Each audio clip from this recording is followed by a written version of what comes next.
And frankly, all of this boils down to attitude. The West believes they're always right, their democracy is perfect, their politicians are flawless, and everyone else deserves to be lectured.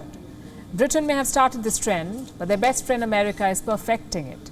On Monday, the US published a report on religious freedoms around the world. No one asked them to, but they did it anyway. This report has two objectives. One, it details religious rights in every country, and two, it recommends sanctions. And for the third time in a row, this report has criticized India. Apparently, India is a country of particular concern. Let me read out what it says.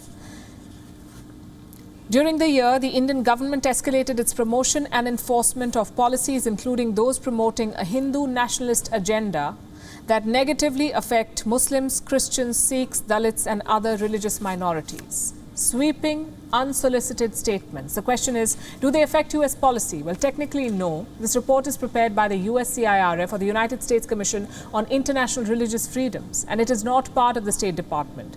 But it does recommend policy to the US government. Washington may or may not accept them. In 2020 and 2021, they ignored the recommendation to sanction India. Chances are they'll do the same again this year in 2022. But is that enough? The US calls India a natural strategic partner, yet America's own federal commission is demonizing India, not once or twice, but 3 consecutive times. It is calling for India to be blacklisted, for Indian officials to be sanctioned. Such baseless reports are problematic on 3 counts. Number 1, nobody asked for them. Who exactly left America in charge of the world? Nobody interferes in their politics, so maybe Washington should try doing the same. Problem number 2, guess which country is exempt from this report? The United States of America. American hate crimes are not mentioned in this report. South Asia is mentioned, West Asia is criticized, even US allies in Europe have a dedicated chapter, but not a single word on the US. What explains this exemption? After all, this report is on international religious freedom, so technically every country should be investigated. But since they did not, we did our own research, and let me tell you what we found.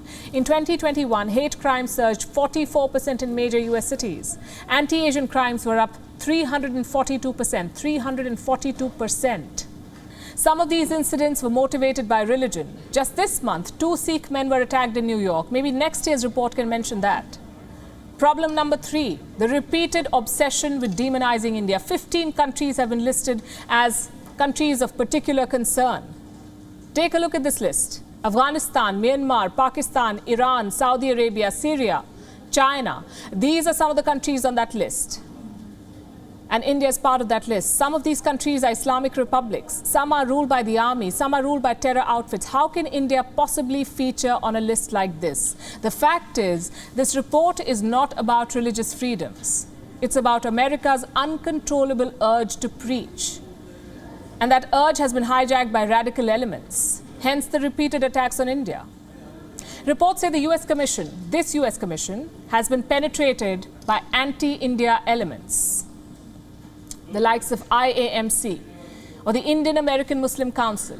It was founded by Sheikh Obed, a man linked to the Jamaat-e-Islami Pakistan. In 2013, they hired lobbyists to do their dirty work, a firm called Fidelis Government Relations, and it worked.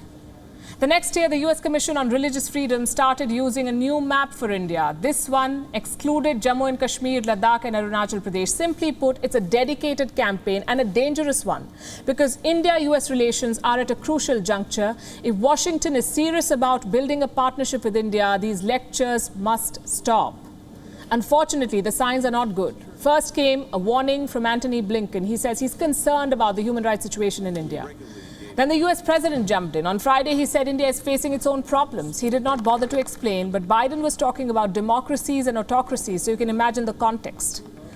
And now you have this baseless report. You see, partners trust each other to manage their own affairs. They do not lecture, they do not sanction, and they do not judge. It's a lesson that the US is yet to learn. WION is now available in your country. Download the app now and get all the news on the move.